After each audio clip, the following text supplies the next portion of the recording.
เซ็นเป็นทีเรียบร้อยเนาะเนื้อที่ราคา3,500,000เนาะประชงโดยเซ็นเป็นทีเรียบร้อยพี่น้องเนาะเดี๋ยวคอยไปก๊อปปี้ให้ยังเอาเด้อโดยนี่เลยพี่น้องตีดินทีดอนของประชงก็ได้เป็นทีเรียบร้อยแล้วเนาะก็มือขอบคุณขอบคุณกันขอบคุณขอบคุณเด้อแม่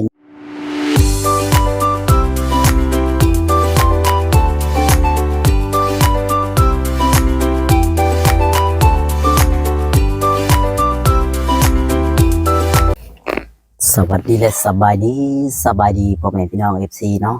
วันนี้ก็หลังจากกลับมาแต่ซื้อดินซื้อดอนให้บ่าวสงอยู่ตรงไหนตรงหน้าเพิ่นพุ่นแหละพี่น้องเนาะวันนี้ก็ได้กลับเข้ามาหาทางเรือนทางชานเพิ่นคือเก่าพี่น้องเนาะก็สิมาให้เพิ่นขอบคุญขอบคุณผู้ใหญ่ใจดีใจบุญที่ว่าทั้งแม่ฮักอยู่ต่างประเทศอะไรพี่น้องเนาะ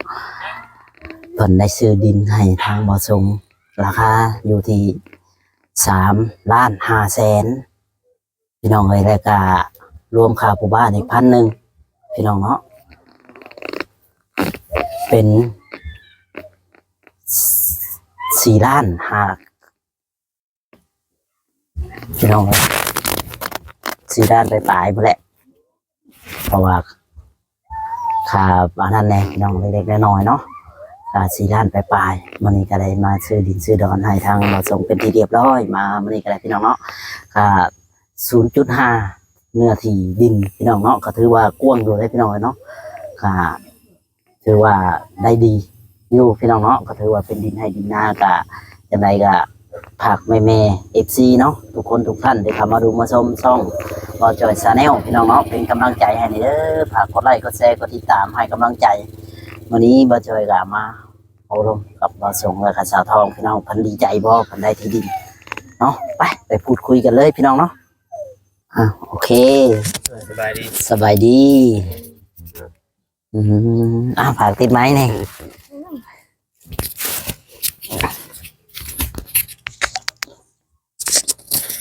ปันสงสาวทองจะกลับมาไปบอลคือดินคือดอนเนาะแมนดูทางนาเพิ่นพี่น้องเลยเป็นดินนาเป็นดินนาเนาะนาเพื่อว่าจะ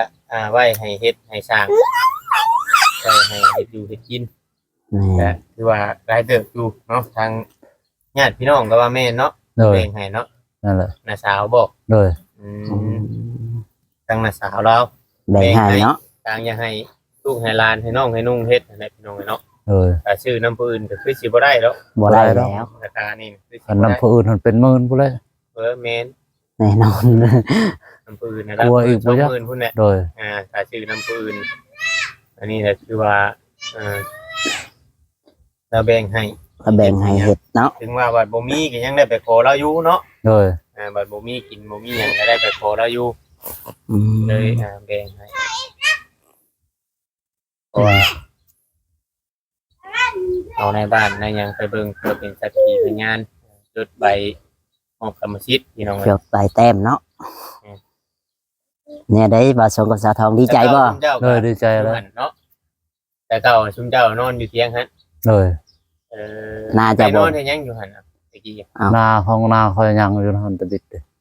แต่บิดหายังนานอยู่ฮะบัดนี้เลยแต่บัดอนาได้พอปู่ค่อยแต่งเมียค่อยนี่เลยเพราะว่าเขาดองที่หลังหั่นน่ะเราเลยขายแล้วพอปู่ขายแต่งเมียพอปู่เจ้าน่ะขายแต่งเมียให้เจ้าโดยตะกี้แต่เจ้าปลูกเถียงอยู่หั่นน่ะนายังมีอยู่โดยยังมีอยู่ให้ถึงหั่นเลยเดี๋ยวพอปู่ค่อยปู่มีปัญญาเลยหาบ่ได้แล้วก็เป็นคอดตัวนั้นแหละให้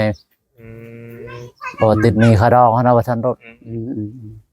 เป็นหนี้ค่าดองเมียเลยจำเป็นต้องขายนะโดยเบิดไม่เท่าพอเท่าคัดเอาเลยเด้ตอนยามเลยได้ว่าซั่นซะก็เลยเบิดนะบัดโดยหมดตอนนี้ได้สิไปถ้าไปเฮ็ดไปยังไปปลูกอยู่หั่นน่ะแม่นคือว่าเป็นให้เป็นหน้าของตัวเองแม่นมากออกได้ตัวนั้นเนาะโดยมาเอาไว้มาเฮ็ดอยู่ทั้งที่ได้บัดอันนี้คือว่าอธิบายให้ฟังเพื่อความเข้าใจเด้อที่ว่าทางผู้รักผู้ใหญ่ชื่อให้เนาะคื คือว่าขายบ่ได้ โดย อ่า บ่มีสิทธิ์ขาย เพราะว่าเพิ่นชื่อให้เฮ็ดให้สร้างเพื่อลูกเพื่อเต้านี่แหละ แมน แม่นเลย คำว่าเจ้าชุมเจ้าเดือดร้อนมีหยังก็ต้องปรึกษาชุมข่อยก่อน โดย ถาม แมนต้องถามให้ละเอียดเข้าใจว่าชาวทองเห็ดน้ำกันกับลูกกับผัวเจ้านะชื่อเจ้า2 คนนั่นแหละ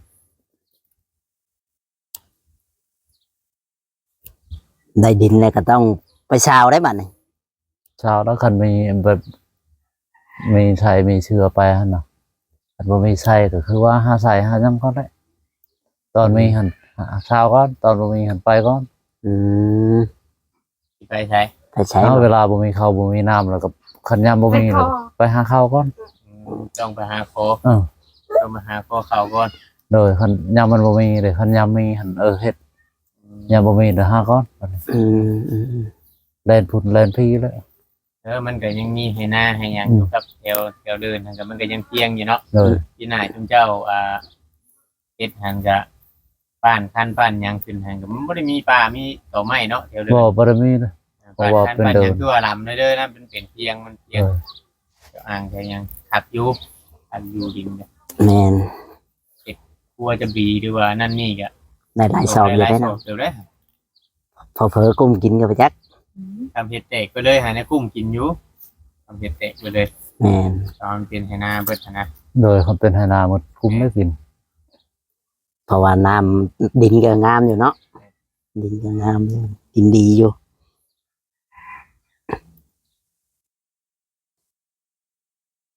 แต่ที่เป็นหน้าเจ้าเบิดเลยแถวนั้น โดย แถวฮาโลนแถวซื่อ ตะกี้เห็นบ่ นี่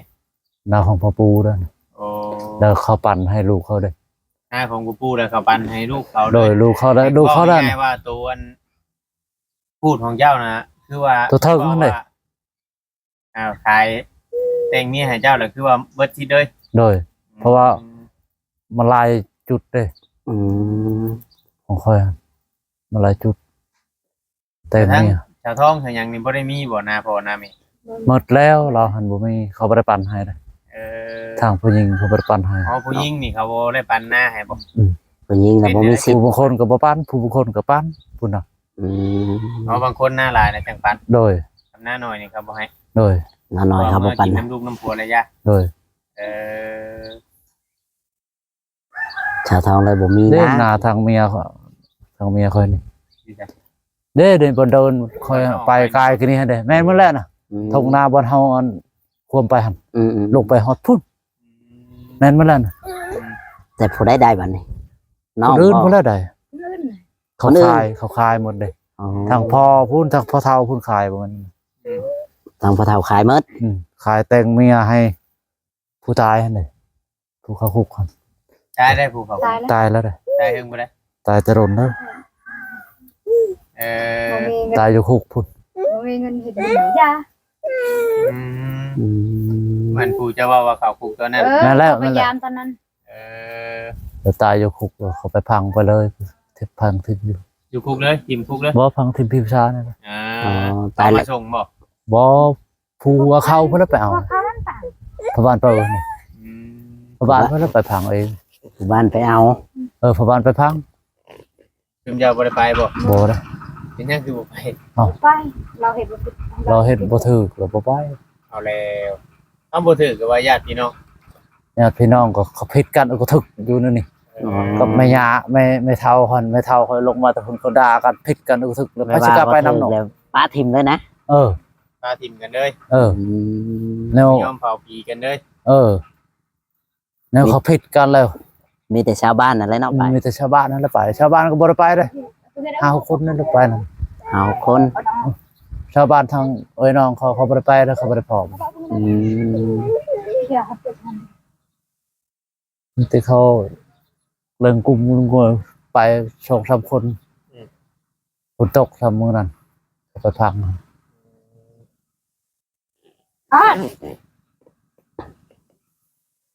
พังสดสามคนเนาะนี่แหละพี่น้องเลยจะได้มาซื้อที่ดินที่ดอนเป็นที่เรียบร้อยแล้วเฮาก็ได้พี่น้องเลยเสร็จภารกิจหนึงหมดสมก็ได้ที่ดิน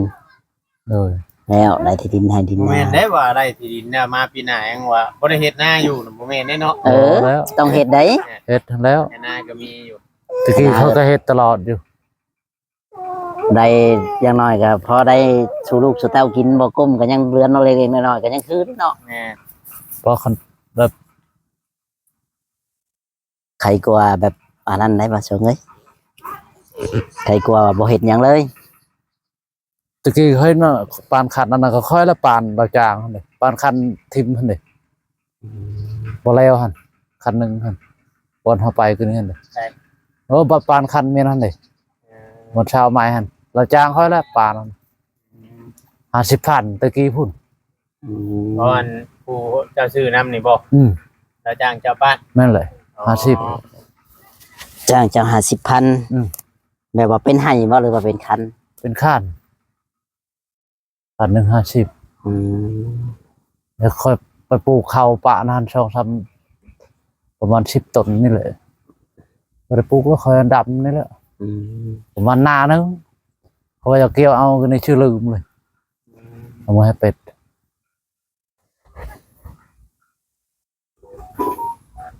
เดี๋ยวจะลืมเนาะ เราบอกมาเลยให้ไปเกี่ยวเขามื้อนี้หักบ่หักก็ยันอายบ่ฮู้ทางหันเกี่ยวเขาน้ำเพิ่นนั่นแหละ อืมเราก็มาบอกอยู่ วันละแสน เพิ่นละแสน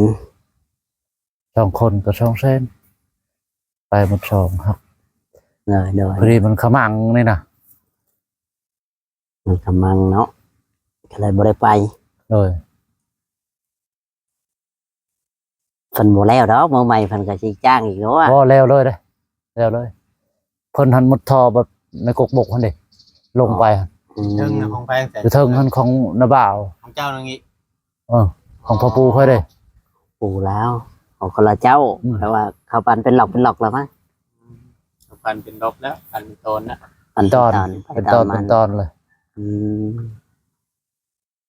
มีแต่ของน้องข่อยจังไม่ใช่แล้วน้อง เขาสิให้บ่น้องตังไม่ยันเขาบ่ให้แล้วเนาะเพราะว่าน้องตังไม่เขาบ่ให้แล้วเนาะ อืม น้องเคยอยู่บ้านนาคามหั่น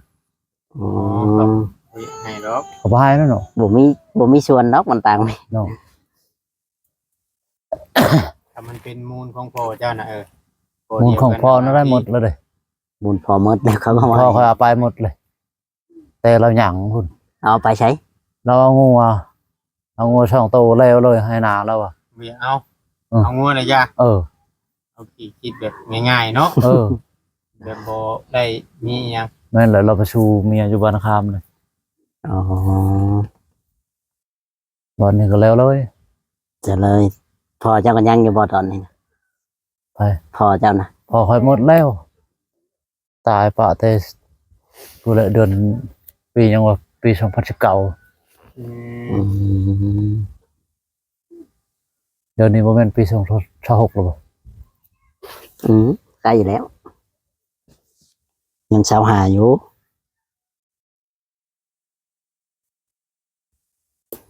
ได้เลยสาวทองสิปุกเบิกเลยเนาะสาวทอง ดีใจอยู่บ่สาวทองโดยได้คือก้มหน้าก้มตาแท้เป็นในไหนนี่คือบ่ดีใจแท้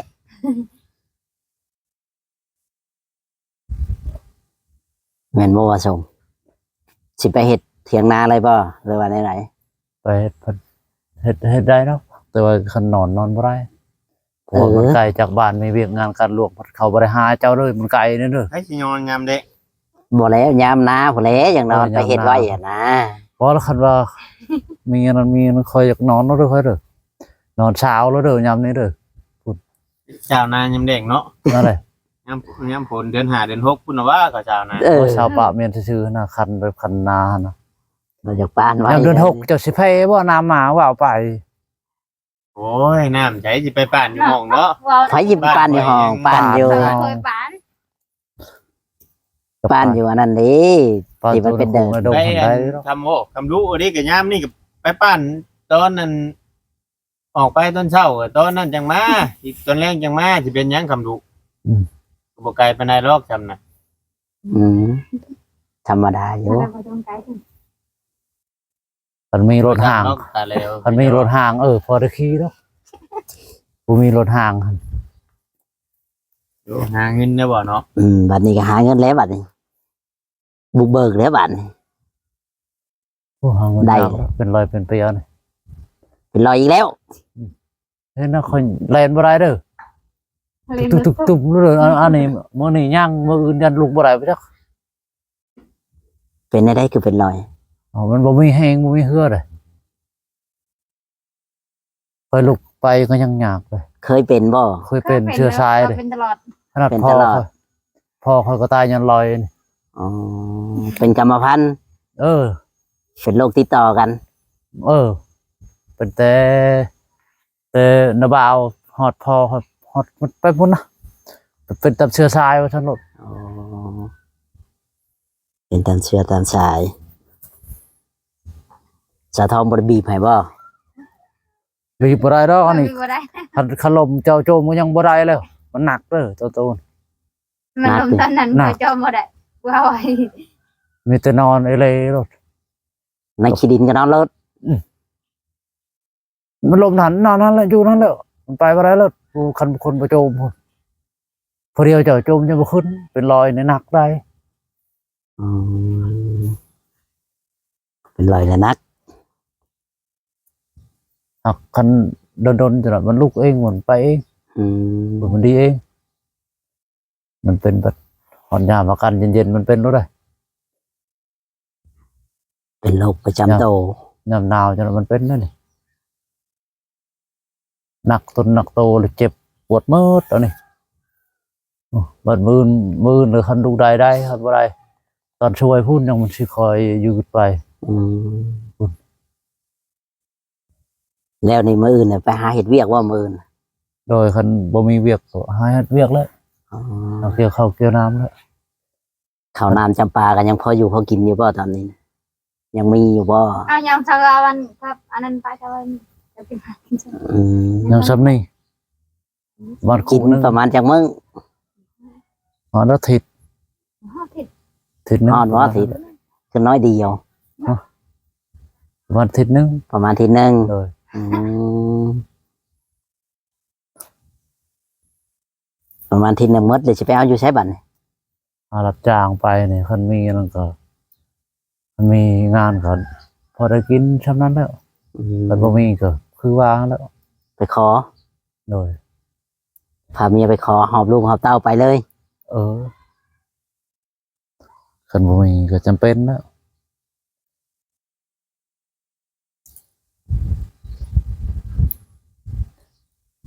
นี่จำเป็นเนาะ มากกว่าสิ แม่น้องชงให้ลูกยัน ยังพี่ได้เนาะ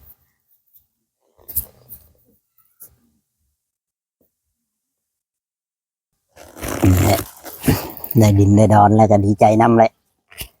ปัญญามเฮ็ดเลยวันนี้มาอยู่หากินพาลูกพาเมียหา ต่อไปบัดนี้ได้เลยเด้เพันซื้อให้แล้วเจ้ากับพาหาสู้ต่อไปแล้วบัด โดย อืมแม่นว่าสาวทอง อืมอย่าผิดอย่าเลวกันได้บัดได้แล้วมาสิมาผิดมาเลวกันโมแมนได้บัด บ่เนาะ นี่ว่าของเจ้าของคอยของเจ้าของคอยอยู่หันมันโมแมนได้บัด บ่ผิดบ่เลวดอก อืม มีแต่ว่าขอบคุญขอบคุณผู้ใหญ่เพิ่นเนาะ อืมให้ขอบคุณผู้ใหญ่เพิ่น เลยบอกเอ้ย แล้วจะว่าผู้เดียวก็ได้ลูกเจ้าแอบย่าง อืม ผมขอบใจเด้ออย่าน บมือกันติ ดีแม่งคนจิตให้ได้ของ ยกมือยกมือขอบใจเพิ่น ถูก นบมือขึ้นชูที่แล้วพาเอาลงแท้ผมขอบใจเด้ออย่าอยู่บนคนยืนอยู่ดีไม่แหงความเจ็บให้ได้ความใครให้มีบนคนยืน อืม ก็บ่เท่านั้นแหละว่าบ่เป็นแล้วบัดนี้ เอาเป็น เอ้ย แล้ว เฮียนเว้าเด้อบัดนี้ เพิ่นบ่เก่งก็เดียวได้เนาะ อืม บ่ ต้อง เก่งบ่พัฒนาตัวเองบ่ได้เด้ได้นั่นนี่จากผู้ใหญ่เรื่อยอยู่เฮาต้องพัฒนาคำเว้าเจ้าของนำ เลย อวยพรให้ผู้รักผู้ใหญ่ขอบคุญขอบคุณเพิ่น ขอเอา แต่ช่วยมากอะหลายเทื่ออยู่เนาะ แมนพยายามขอบคุณเพิ่นให้ฮัดเว้าให้มันเป็นแนวใดได้สิเว้าขอบคุณก็เฮียนเว้าเด้อนอนแล้วก็จมพาเมียเว้าพาลูกเว้า เลย สอนเอาหาแล้ว ลูกเต้าเจ้าก็ได้ ต้องบอกนำได้ดูกัน อืม เล็กน้อยคำพ่อแม่บ่บอกบ่สอนนี่บ่ได้เด้ โอ้ยวันนี้เกือบรถเหยียบ กันแล้วไปช้าง ขอ จัง ประเด็นยอกก็อยู่หนทางถนนใหญ่ให้ได้รถ6ล้อถือดินหั่น อืม ไปกับหมู่มันเกือบรถเหยียบบุดชอคนหั่นหมู่คนนึงหั่นพอดีปัดติดรถมารถติดรถ10ล้อ6ล้อ นั่นแหละจังอยากให้บอกให้สอน โอ้ค่อยว่าพอดี ได้อัน ก็จับแม่เชหันไปเอาวัดมันหันแหลดเมืองเลย โอ้ เพนนึงหันถึงไม่คอนไม่มันใครว่าอาตานั้นแลนรถบวไหวเราไปก่อนขันบวไปก่อนงับอันนั้นบ่เห็นฮอดขี่ช่ โย เรียบร้อยที ำรถถือดิน เจ้าก็ พระเจ้าแหละเรื่องก็อยู่ไกลอยู่ที่ออกไปอัน อืม เด่นอยู่ทาง มันแบบว่ามันไล่ทะเลน่ะ มันโจรมาแต่ละหัวน่ะมันโดดเชลรถบ่แม่นรถตำน่ะมันตำรถได้น่ะ เนาะ เจ้าก็คอยเบิ่งอะแล้ว ลูกพระชายไปทั่วที่ไก่บ่ไก่ยังจะ พู ไป ดมันไปอยู่ร้านค้าใหญ่หั่นเด้ดินน้ำดูกระตาน่ะ ยังบอกเพิ่นกันโอ้ลงกับเพิ่นพี่ โอ น้อง เคเนาะก็จบคลิปพี่น้องเอ้ยทางบ่อสงก็ได้ขอบคุณก็ขอบคุณเนาะแม่ใหญ่ใจดีอยู่ทางต่างประเทศเนาะที่ได้มาซื้อดิน ให้บ่อสงพี่น้องเอ้ยเนาะก็ดินดอนตอนยาให้บ่อสงนั่นแหละพี่น้องเนาะก็ถือว่า ขอบคุณกันหลายๆพี่น้องเนาะทั้งแม่ฮักไม่ได้ใบที่ดิน